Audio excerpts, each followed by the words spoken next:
I just came across a study that they were trying to figure out how, at the origin of life, nitrogen was used by life when it was in the gaseous form. How did, at the origin of life, was it possible for life to use nitrogen in the gas state? Now, I don't know if they can't see the forest for the trees, but amino acids, it's in the name, amino. Amino is nitrogen based. Amino acids were raining down from the skies.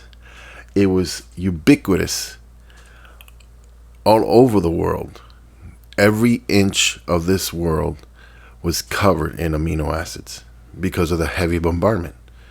The heavy bombardment, they theorize through experiments and through observations of meteorites since 1970, have displayed over 500 different types of amino acids being delivered to Earth by meteorites from outer space. Now, life works with amino acids.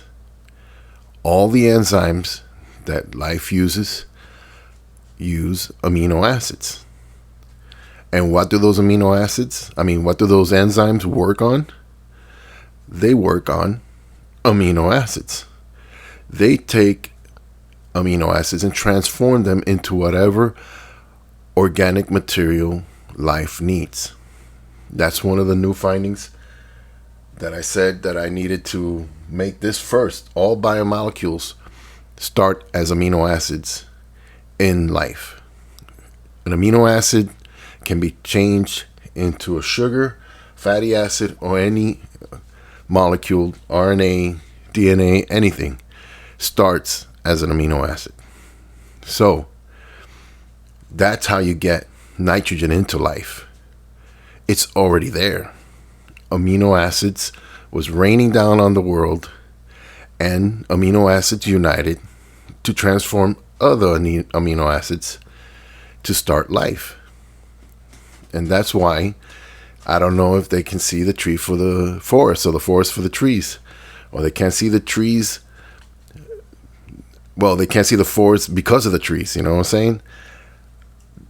There's no need to try to figure out how gaseous nitrogen coalesced or was transformed. Their theory is that there was ammonia, and it pooled at the bottom of the ocean where it was utilized in volcanic vents, and that way it was utilized and introduced into the organic material that was produced there. Like I said, none of those steps, those are unnecessary steps, because amino acids were raining down to Earth. Life, once it gets started on something, it never changes using that system, unless, like 99.9% of all species on Earth, they become extinct. Look at us. We do not produce vitamin C. We get it from the environment. But why haven't we become extinct? Because our environments where we lived, there was tons of vitamin C available. So it wasn't a detrimental mutation that knocked out our ability to produce vitamin C, because in the environment there was plenty for us to have. It's the same thing with amino acids and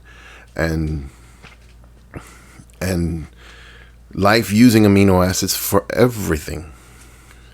The construction of cell walls, the construction of structures, enzymes, utilizing proteins to do every function that life does.